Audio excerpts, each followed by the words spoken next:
ఈరోజు సింహరాశి వారికి విద్యార్థులకి ఈరోజు జ్ఞాపకశక్తి బ్రహ్మాండంగా పెరుగుతుంది. చదువు పట్ల ఆసక్తి బాగా పెరుగుతుంది. ఉద్యోగస్తులకి ఆఫీసులో మీ సలహాలు సూచనలు అన్నీ కూడా అందరూ మెచ్చుకుంటారు. గుర్తింపు వస్తుంది మీకు ఉద్యోగాల్లో.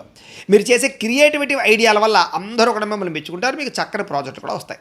వ్యాపారస్తులకి నూతన మార్కెటింగ్ వ్యూహాలు కానీ అద్భుతమైన ఫలితాలు కానీ పొందుతారు. అలాగే ముఖ్యంగా డెలివరీ, లాజిస్టిక్స్ మరియు సర్వీస్కి సంబంధించిన రంగాల్లో ఉన్న వారందరికీ లాభాలు పెరుగుతాయి. స్త్రీలు ఇంటిని చక్కదిద్దడంతో పాటుగా గార్డెనింగ్, తోట పని ఇలాంటి పనుల్లో చక్కగా ఎదరకు వేస్తారని చెప్పొచ్చు. పాత స్నేహితుల కలయిక మీకు చక్కగా ఉల్లాసాన్ని ఇస్తుందని చెప్పొచ్చు. విదేశాల్లో ఉండే భారతీయులకి సొంత ఇల్లు లేదా ఆస్తులు కొనే ప్రయత్నాలు ఫలిస్తాయి. ఈరోజు సంపాదన పెరగడమే కాకుండా పొదుపు చేయడానికి కూడా కొత్త మార్గాలు వెతుక్కుంటారు. వివాహ ప్రయత్నాలు కూడా ఫలిస్తాయి. ఈరోజు బ్యాంకు పనులు బ్రహ్మాండంగా ఉంటాయని చెప్పొచ్చు. పర్సనల్ లోన్లు కానీ, గోల్డ్ లోన్లు కానీ ఇవన్నీ మీకు సులువుగా వస్తాయని చెప్పొచ్చు. అలాగే చాలా కాలంగా ప్లాన్ చేస్తున్నటువంటి ఏదైనా ఫ్యామిలీ ట్రిప్ కానీ, దూర ప్రయాణాలు కానీ ఈరోజు బాగా అద్భుతంగా పనిచేస్తాయి. ప్రయాణంలో మీకు మనసుకు నచ్చినటువంటి ఆహారం తింటారు, ఆహ్లాదకరంగా ఉంటారు.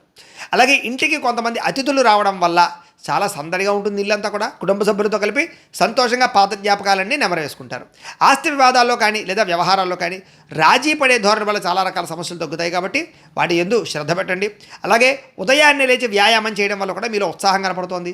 కొత్త వ్యక్తుల మీద ప్రేమ, ఆకర్షణ పెరుగుతాయి. భార్యాభర్తలు ఇంటి సామాగ్రి కొనడానికి, గృహోపకరణ వస్తువులు కొనడానికి బయటికి తిరుగుతారు. భవిష్యత్తు ప్రణాళికలు లేదా అద్భుతమైనటువంటి నిర్ణయాలు తీసుకుంటారు. ఈరోజు చేసే పనిని చాలా శ్రద్ధగా చేస్తారని చెప్పొచ్చు. ముఖ్యంగా సేవింగ్స్ మీద ఎక్కువ ఆసక్తి పెంచుకుంటారు. ఇన్సూరెన్స్లు, టర్మ్ ఇన్సూరెన్స్లు, హెల్త్ ఇన్సూరెన్స్లు కట్టుకోగలుగుతారు. మీలో ఉన్న టాలెంట్ బయటకు తీసుకురాగలుగుతారు. సంఘంలో పేరు తెచ్చుకోగలుగుతారు. అందరూ కూడా మిమ్మల్ని మెచ్చుకుంటారని చెప్పొచ్చు. మీకు ఆంజనేయ స్వామి అంటే ఇష్టమైతే కనుక ఆయన్ని తలుచుకుని ఒకసారి లైక్ చేయండి. ఆయన ఆశీస్సులు లభిస్తాయి. అలాగే రేపటి రాశి ఫలం కూడా మీకు రావడానికి సబ్స్క్రైబ్ చేసుకుని ఫాలో అవ్వండి. ఇక్కడ కనపడుతున్నటువంటి ఈ లింక్ మీద మీరు క్లిక్ చేసినట్లయితే మీకు ఈరోజు ఇంట్లో ఆంజనేయ స్వామి వారికి పూజ ఎలా చేసుకోవాలో వీడియో వస్తుంది. ఆ వీడియోని ఎదురుకుండా పెట్టుకుని ఇంట్లో ఈరోజు ఆంజనేయ స్వామి వారికి పూజ చేసుకోవడం వల్ల మీకు ఈరోజంతా శుభప్రదంగా ఉంటుందని తెలియజేస్తూ లైక్ చేయడం మాత్రం మర్చిపోకండి.